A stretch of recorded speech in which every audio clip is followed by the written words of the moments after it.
America has heard many accounts of what happened. We've never heard accounts from a single person who was in Libya that night. You will be the first person who observed it. In your own words, take as much time as you want. Please take us through the day of September 11th, from whatever time you want to begin, through when you first heard from Ambassador Stevens, and through the hours and days immediately following that, if you would, so we could have an understanding for the first time from somebody who was there. Thank you, Mr. Chairman. As I remember September 11th, 2012, it was a routine day at our embassy.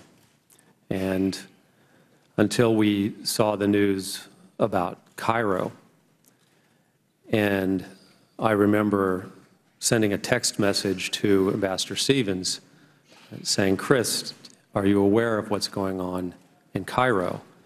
And he said, "No." So I told him that the embassy, in another text, that the embassy had been stormed and they were trying to tear down our flag. And he said, "Thanks very much." And then I went on with business.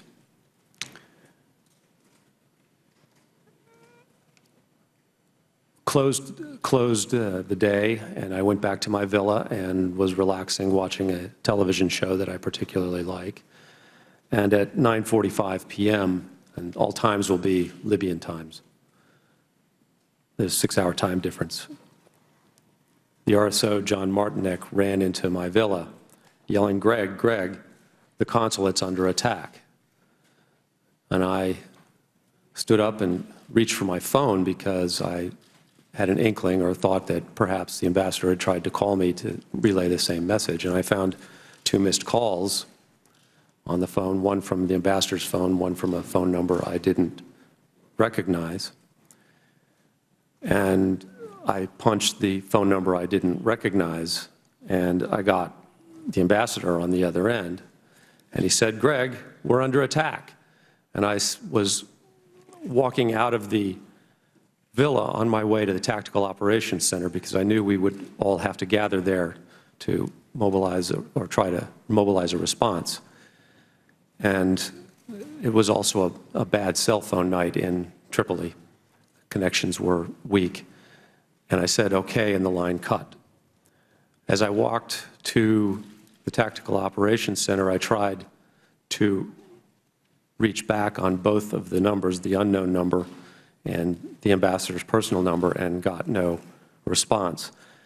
When I got to the Tactical Operations Center, I told people that the ambassador, that I just talked to the ambassador and what he said.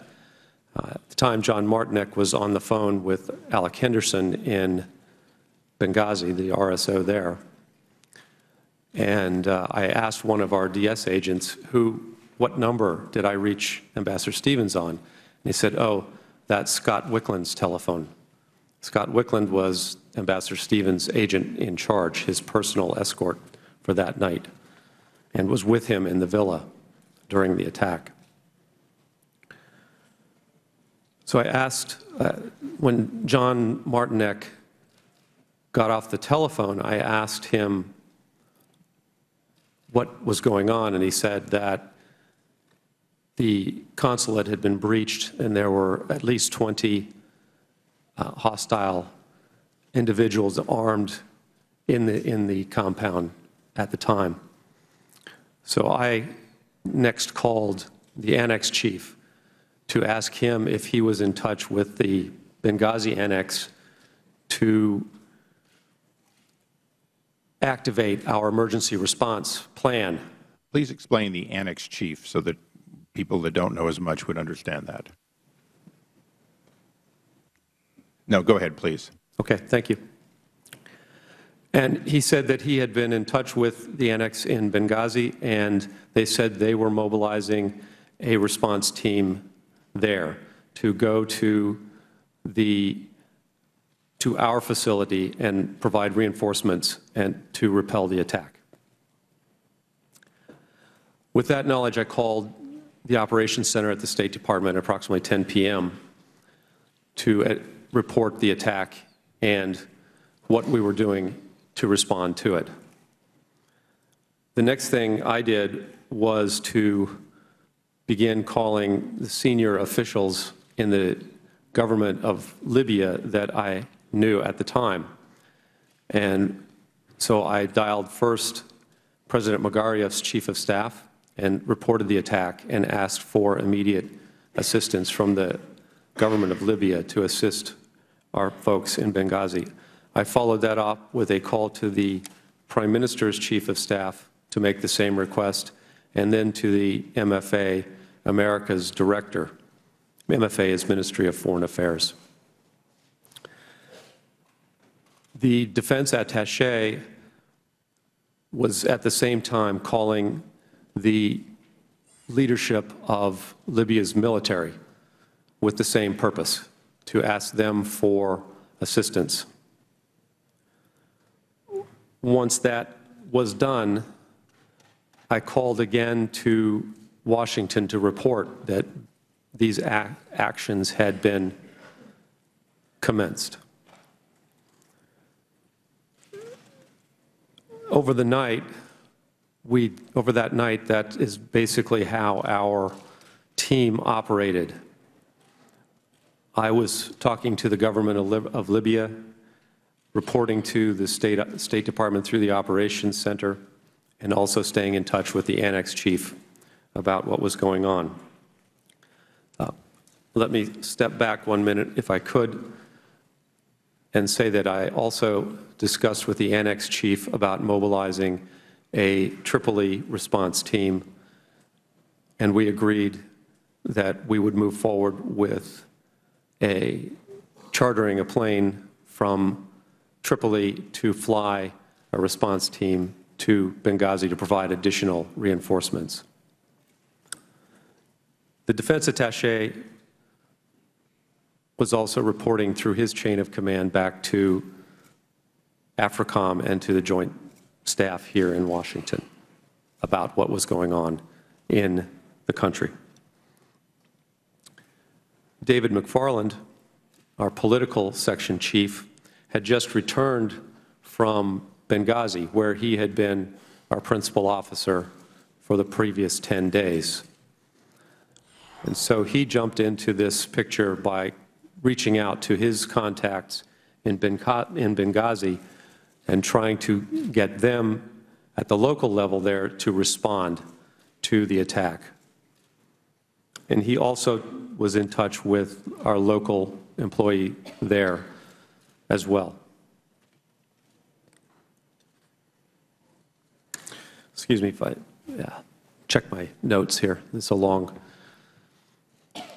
The attack unfolded in 4 phases, or the night unfolded in 4 phases. The first phase was the attack on our consulate. This story is well known, I think. The Benghazi response, the consulate was invaded. The Villa C, where the ambassador and Sean Smith and Scott Wickland were hiding in the safe area, was set on fire. The attackers also went into another buildings. They were unable to enter the Tactical Operations Center in Benghazi because of improvements to that facility that had been made. Scott attempted to lead the ambassador and Sean Smith out of the burning building. He managed to make it out. He tried repeatedly to go back in to try to rescue Sean and the ambassador, but had to stop due to exposure to smoke. The response team from the annex in Benghazi, 6 individuals, drove the attackers out of our compound and secured it temporarily. There have been estimates as high as 60 attackers were in the compound at one particular time. There were repeated attempts by all of the RSOs and by the response team from the annex to go into the burning building and recover or try to save Sean and the ambassador.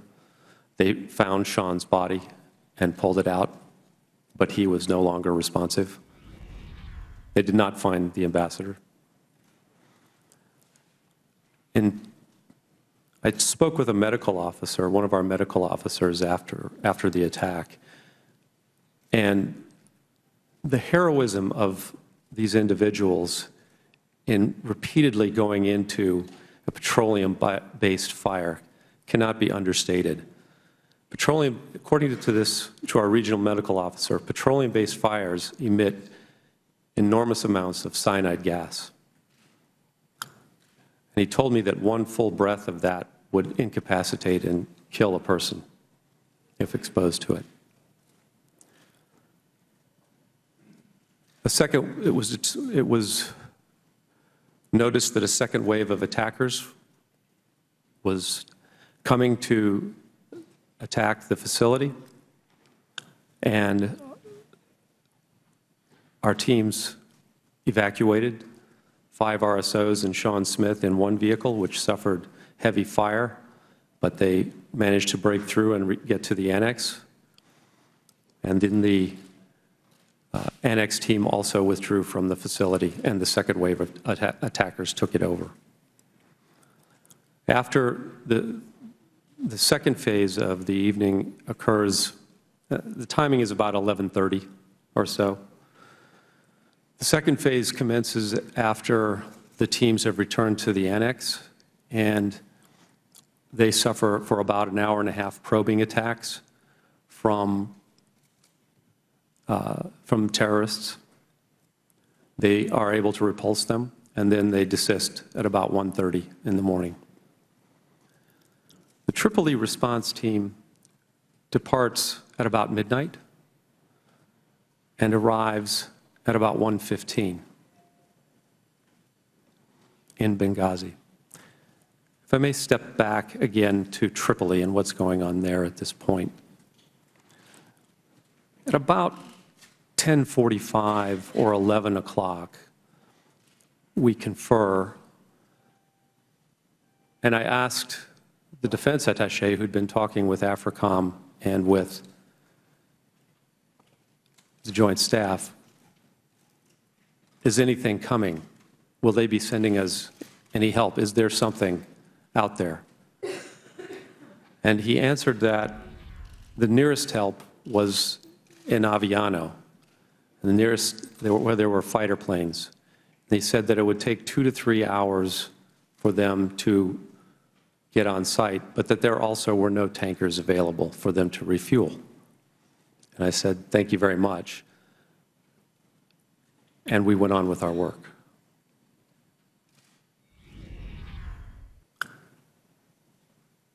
Phase 3 begins with news that the ambassador's body has been recovered. And David McFarland, if I recall correctly, is the individual who began to receive that news from his contacts in Benghazi. And we began to hear also that the ambassador has been taken to a hospital. We don't know initially which hospital it is, but through David's reports, we learn that it is in a hospital which is controlled by Ansar al-Sharia,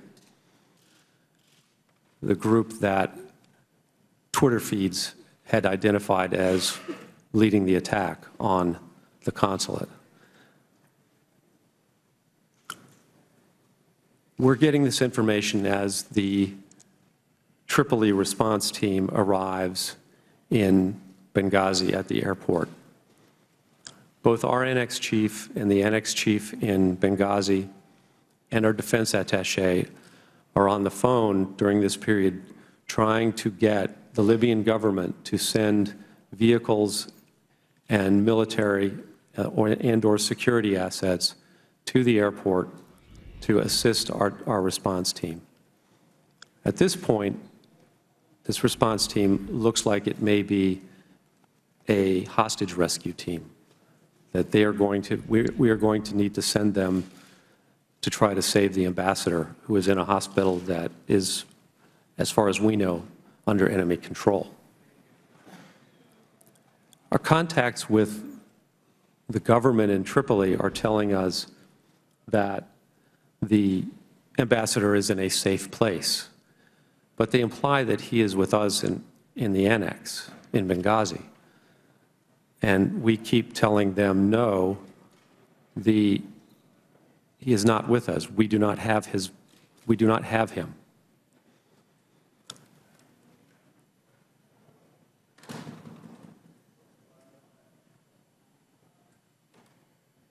At about 12:30, at the same time that we see the Twitter feeds that are asserting that Ansar al-Sharia is responsible for the attack, we also see a call for an attack on the embassy in Tripoli. And so we begin to, we had always thought that we were under threat, but we now have to take care of ourselves. And we begin planning to evacuate our facility. When I say our facility, I mean the State Department residential compound in Tripoli, and to consolidate all of our personnel at the annex in Tripoli. We have about 55 diplomatic personnel in the two annexes. On that night, if I may go back, I would just like to point out that with Ambassador Stevens and Sean Smith in Benghazi, there are 5 diplomatic security agents, assistant regional security officers. With us at our residential compound in Tripoli, we have the RSO John Martinek, 3 assistant regional security officers protecting 28 diplomatic personnel. In addition, we also have 4 Special Forces personnel who are part of the training mission.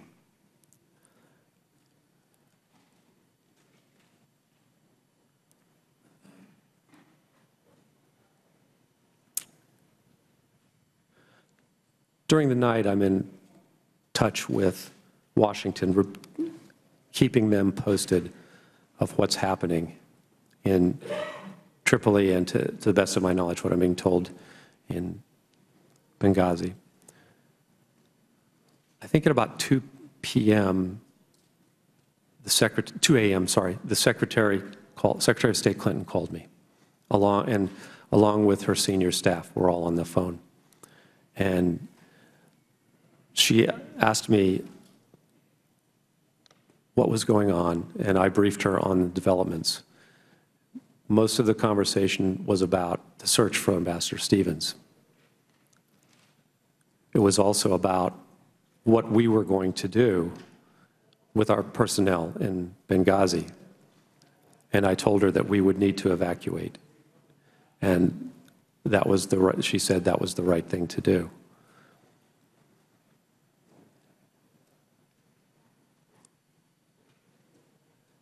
At about 3 a.m., I received a call from the Prime Minister of Libya. I think it's the saddest phone call I've ever had in my life. He told me that Ambassador Stevens had passed away. I immediately telephoned Washington that news afterwards. And began accelerating our effort to withdraw from the Villas compound and move to the annex.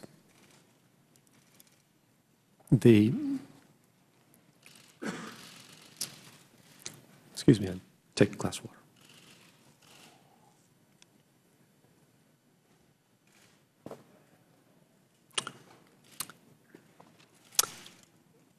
Our team responded with amazing discipline and courage in Tripoli. and organizing our withdrawal. I have vivid memories of that. I think the most telling, though, was of our communications staff dismantling our communications equipment to take with us to the annex and destroying the classified communications capability. Our office manager, Amber Pickens, was everywhere that night, just throwing herself into some task that had to be done. First, she was taking a log of what we were doing.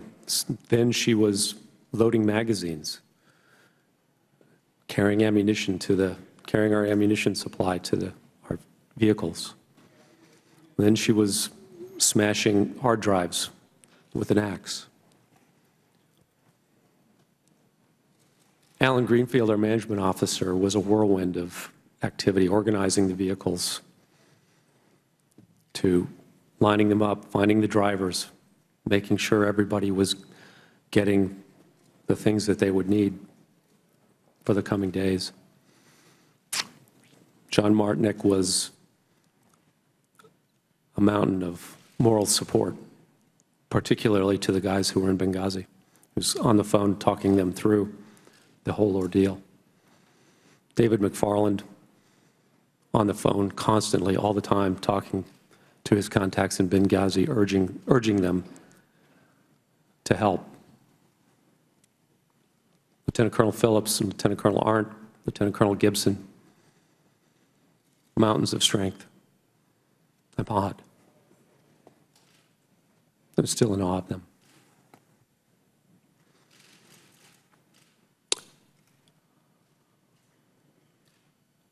They asked me in one of the phone calls, when were you going to move to the annex? And I said, we'll move at dawn.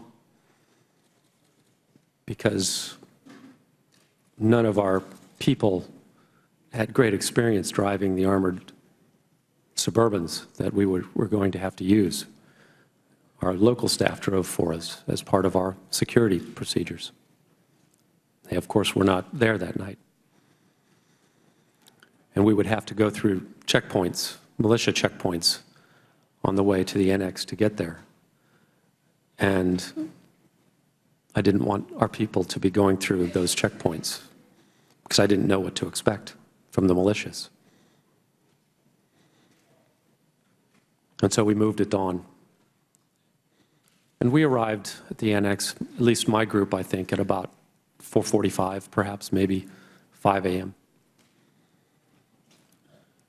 And a few minutes later came the word of the mortar attack.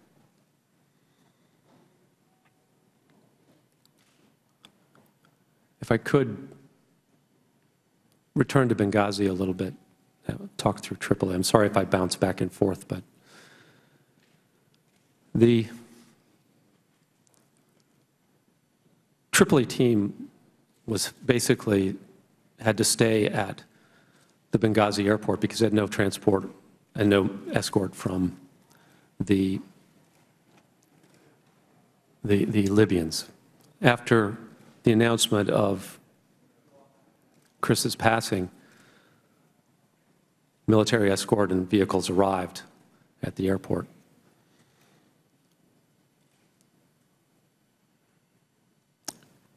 So the decision was made for them to go to the annex. Before I got the call from the Prime Minister, we had received several phone calls on the phone that had been with the ambassador, saying that we know where the ambassador is, please, you can come get him. And our local staff engaged on those phone calls admirably,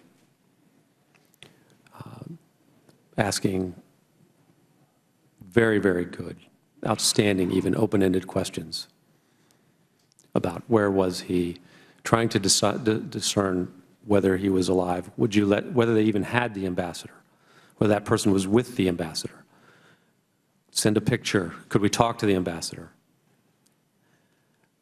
Because we knew separately from David that the ambassador was in a hospital that we believed was under Ansar Sharia's call, we suspected that we were being baited into a trap. And so we did not want to go send our people into an ambush.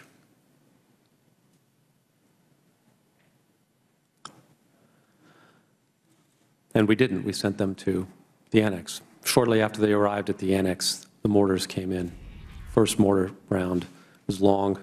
It landed actually among the Libyans who escorted our people. They took casualties for us that night. Then the next was short. The next three landed on the roof, killing Glenn and Tyrone, severely wounding David.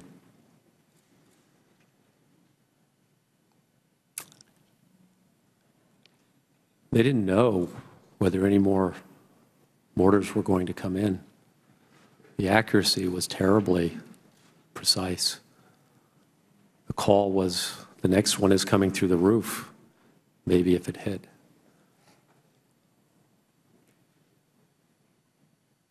Two of the guys from Team Tripoli, they climbed up on the roof. They carried Glenn's body and Tyrone's body down.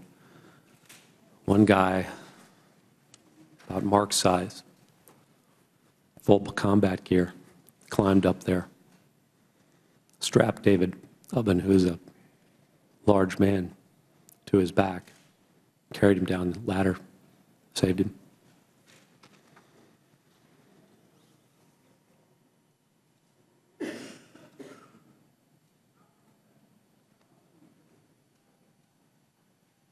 In Tripoli, we had, the defense attaché had persuaded the Libyans to fly their C-130 to Benghazi. We wanted to airlift. Since we had consolidated at the annex and the Libyan government had now provided us with external security around our facilities, we wanted to send further reinforcements to Benghazi. We determined that Lieutenant Colonel Gibson and his team of Special Forces troops should go.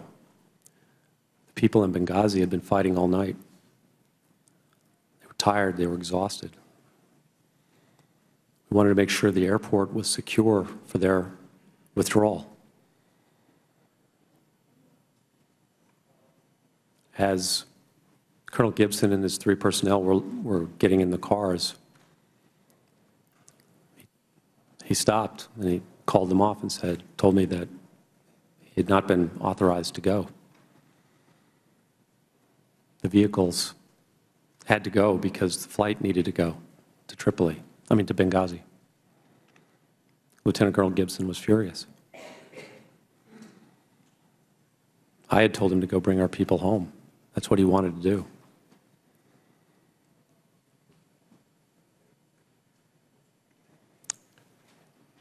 Paid me a very nice compliment. I won't repeat it here.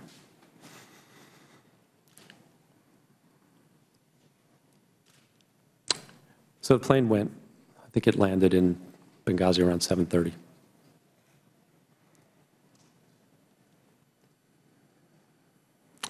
The other thing that we did was, and I want to mention Jackie Levesque's name in this hearing. She was our nurse.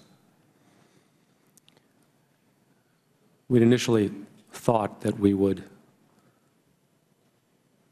that she should go to Benghazi.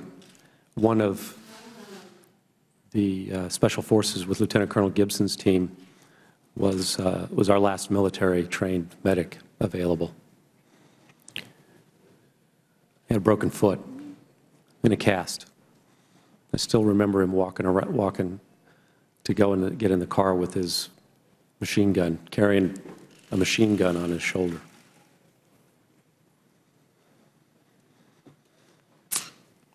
But Jackie, I I refused to allow her to go to Benghazi because I knew we had wounded coming back. I knew David was severely wounded, and I knew others were wounded as well.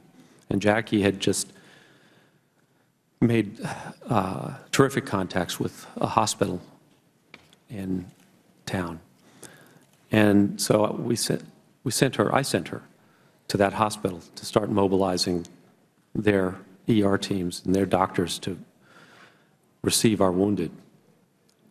So that when the charter flight arrived in Tripoli, we had ambulances at the airport waiting.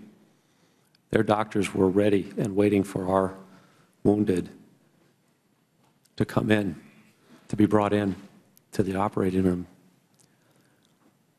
And they certainly saved David Ubben's leg, and they may have very well have saved his life.